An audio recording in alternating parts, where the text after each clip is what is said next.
Thank you very much for the invite. Yeah, my first question right away to the audience, who is doing lateral unis?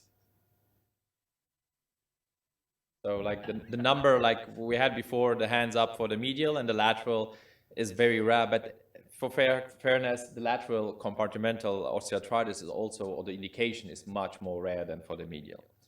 Let's go back a little bit in history for the unis in general. Like the unis are already there for over 70 years.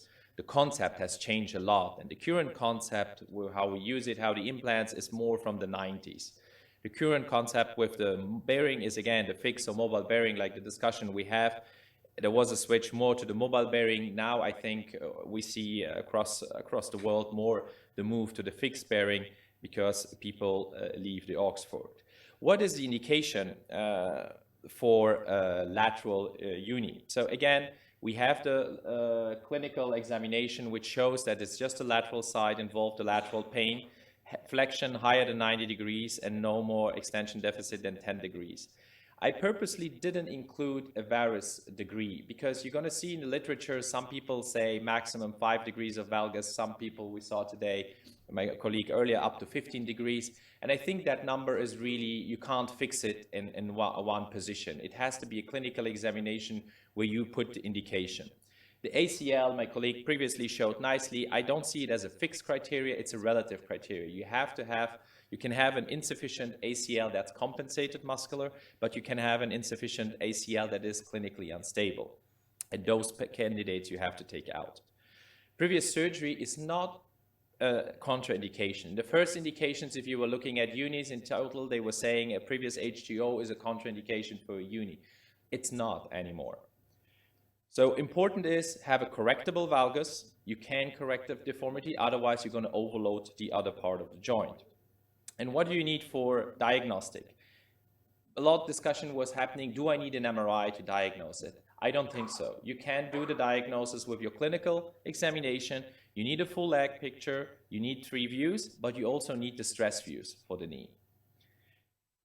Data a little bit why they were failing. Why is the uni? On the right, a little bit 10-year-old data, and it's a general. Again, the lateral uni is so margin in the whole numbers that you can't really find specific data just for the lateral uni. But the aseptic loosening and the progression of the osteoarthritis are the main reasons later on for revision. The pain is always something in between. It's sometimes an not diagnostic loosening. It is a progression of OA that's not seen. The pain section, the 20%, is really difficult to put in one category. And as my colleague mentioned before, this is data from 2021. We see in Germany a switch from mobile bearing to fixed bearing. We have right now 89% to 11%. This includes TKA and UKA. There isn't, unfortunately, in the data, there's no specific. And of course, the increasing use, just to jump from to 2021, we had 13%. The year before, we were just at 9%. So the indication, as we talk, is getting brighter and brighter, and more surgeons are going for the unis. And the cemented, most unis are cemented. This is 90% of cemented, again, for the whole knees, TKR and UKA. But I would say the number is even higher as you just say UK medially or laterally. It's all cemented. We had the uncemented Oxford. We noticed an increased rate with or a higher risk for fractures of the tibia plateau. Just how you need to impact the implant is putting that small surface more at risk to fracture. So how do we proceed? A little bit the technique. I have drawn the medial incision in black and the lateral incision. As previous this morning showed, it's very important not to split the patella tendon. The capsule on the lateral side is much, much thinner than on the medial side. So you're going to be through the joint much easier. There is a nice pet pad. You always notice lateral of the patella tendon. And when you get into that by cutting, you know you're getting into the right size. As for the positioning and the cut of the femur and the tibia, it was well mentioned today that the tibia on the lateral side has a total different shape than on the medial side. Nevertheless, most of the implants are basically just a reverse right medial, left lateral, which is sometimes difficult to mimic in the perfect positioning. So Zimmer went that far that they have the PPK, the persona partial knee, which is more identified just for the medial, and the lateral is about to come on the market, which will be, I think, a changer and a helper, especially when you try to position the implants, very important. As for the first cut, the vertical cut is very important too, because it's different to the medial. When we go with the saw on the medial side, we try to stay in the upper coming part of the eminentia, stay as close as possible to the ACL to avoid impinging. On the lateral side, it's different. As my colleague mentioned before, the femur will be very lateralized, your femur component very lateralized. So you cannot put the tibia too close to the medial, otherwise you're going to have edge loading of your implant. Because the tibia plateau is so small, you cannot increase the plateau in ML size, otherwise you will be overhanging AP size. So the cut should be much closer to the lateral edge of the, in the notch to the lateral edge of the femoral condyle, not to be too close medially when you orientate.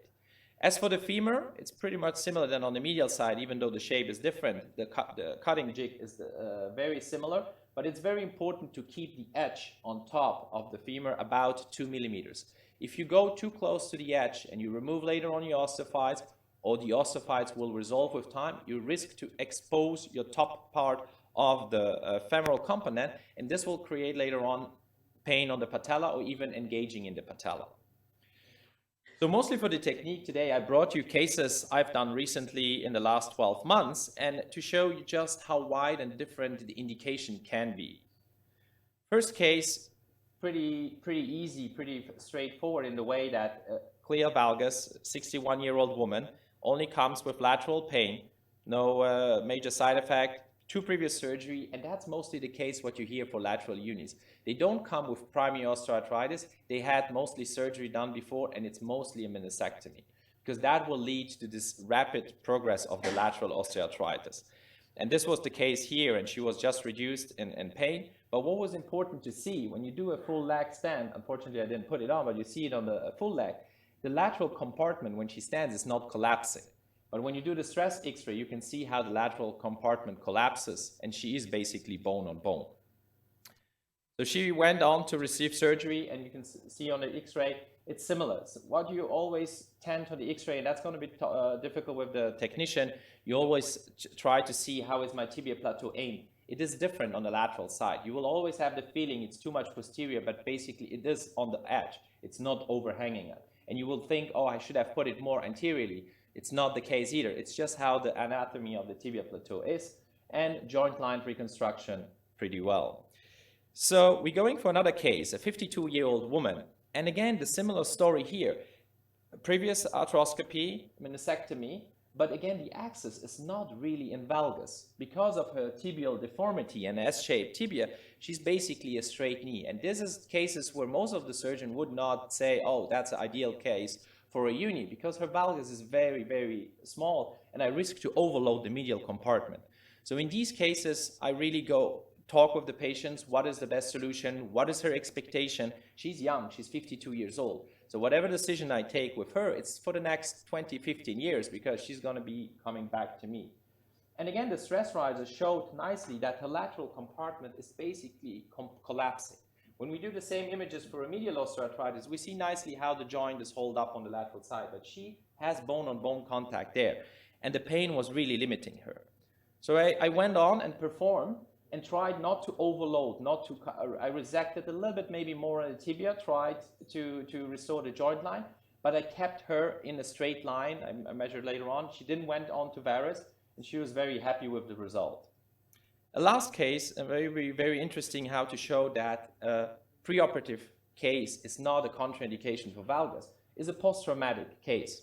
Again, a young woman had a ski accident, had in 2020 a tibia plateau fracture, which was treated with a bilateral plate. My colleague before would be happy for that to see. So she went on to heal persistent pain. So they removed the material in September 23 and came to see us this January recently. So she had persistent lateral unique pain. And I think when you look at the leg, the full leg standing, she has the valgus. It's a valgus due to a trauma, but as you look at the pathology, she's collapsing really just on the lateral joint, and the lateral joint space was never fully reconstructed. It's a damaged. Of course, there was a pre-op infection lab done because postoperative trauma cases are always at risk to have a trauma case. So she's very recently operated. She was up and running. It worked very well with the tibia plateau, and now with the joint line somehow reconstructed, I can't see that the medial space is now overloaded.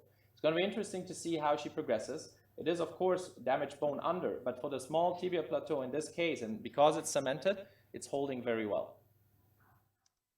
So thank you very much. And if you have any question,